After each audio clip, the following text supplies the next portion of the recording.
In just 25 years, one man conquered more land than the Romans managed in 400.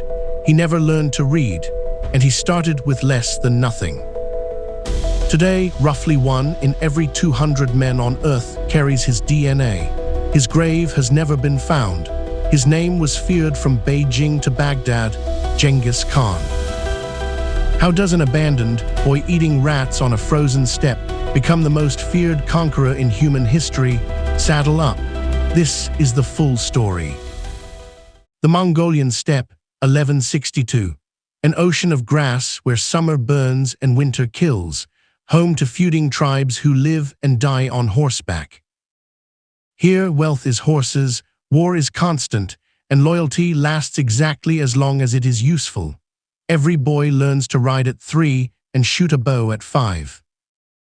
The tribes, Mongols, Tatars, Khwarezms, Naimans, Merkits, raid each other endlessly for livestock, women, and revenge, and China quietly pays them to keep fighting each other.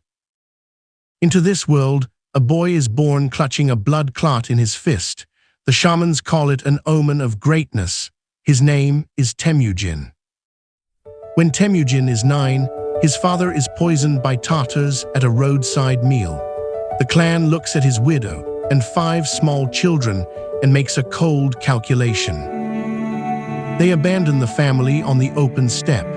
No herds, no protection. Out here, that is not exile. It is a death sentence, just a slow one. His mother keeps them alive on roots, berries, and marmots. Temujin learns the steppe's first lesson early: the strong take and the abandoned survive on will alone. At 14, he commits his first killing, his own half-brother, over a stolen fish and the unspoken question of who rules the family. Word spreads of the fierce fatherless boy. A rival clan decides he is a future threat best dealt with now. They raid the camp and take him prisoner. They lock a wooden yoke around his neck and parade him between camps as a trophy.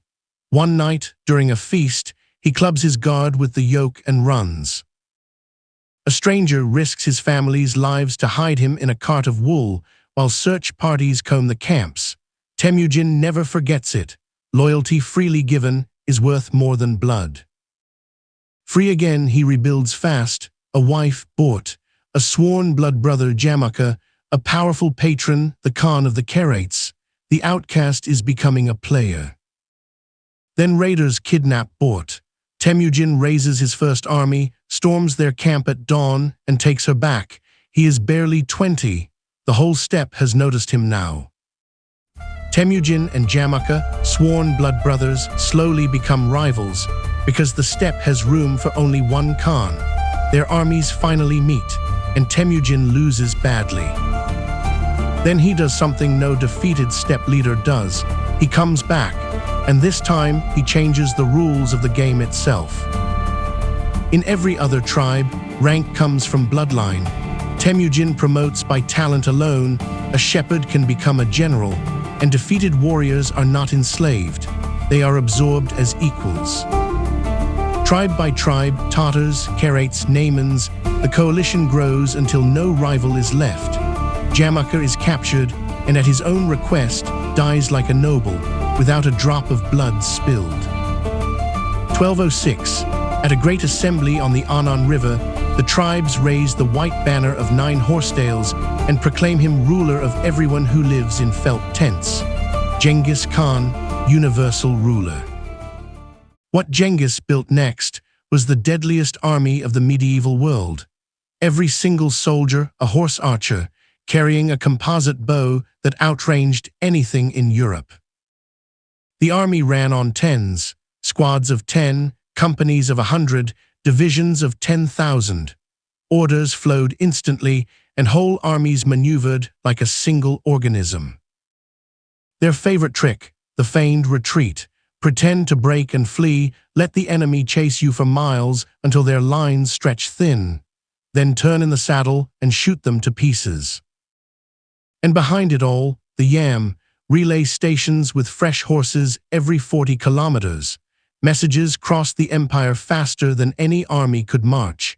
A medieval internet. 1209. Genghis turns south toward the riches of China, first crushing the desert kingdom of Zaizia, whose king hastily discovers he has always wanted to be a vassal. Then the real prize, the Jin dynasty, 50 million people behind walled cities. Their emperor demands the Mongols submit. Genghis turns south and spits. Steppe cavalry cannot climb walls, so the Mongols captured Chinese engineers and simply learned catapults, siege towers, gunpowder bombs. Within years, they were the best besiegers on earth. 1215. The Jin capital Jiangdu, modern Beijing, falls after a starvation siege. The city burns for a whole month. Travelers that year report the ground shining with human grease.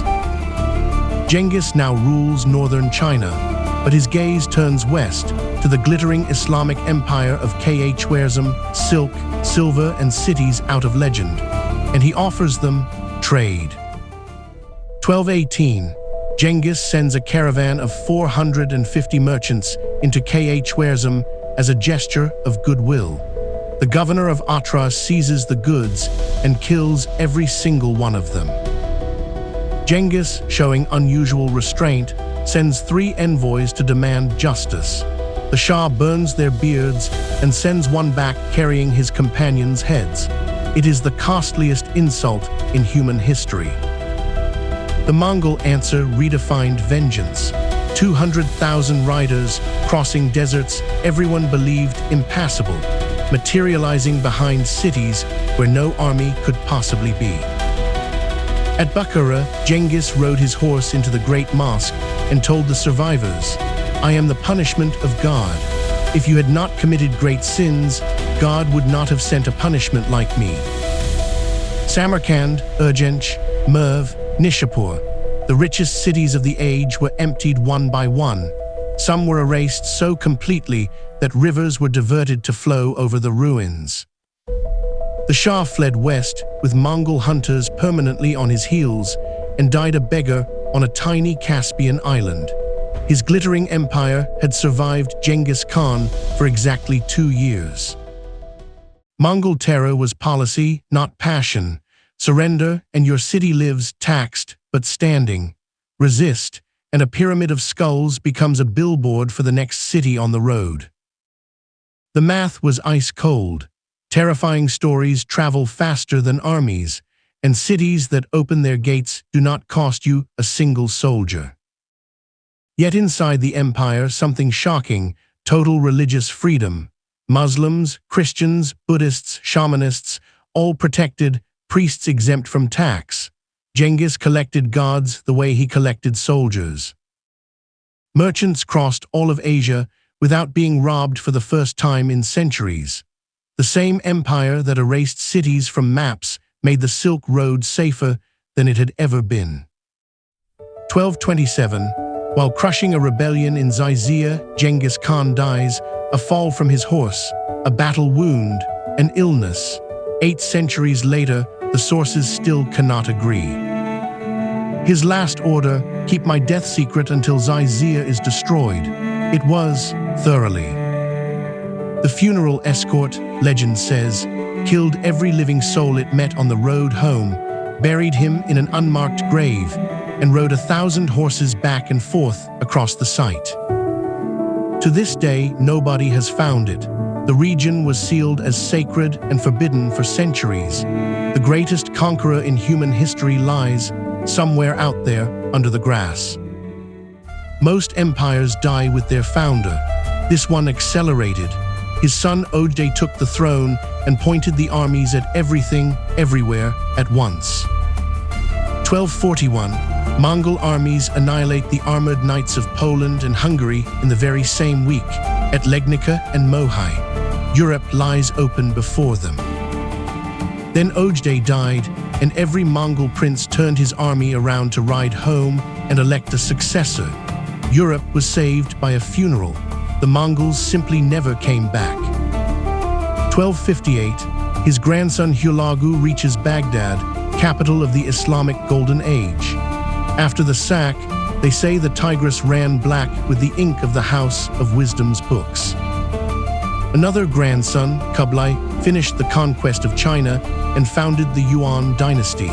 The empire now stretched from Korea to Hungary, 24 million square kilometers, the largest contiguous empire that has ever existed. Under the Pax Mongolica, a merchant could walk from Crimea to China without being robbed.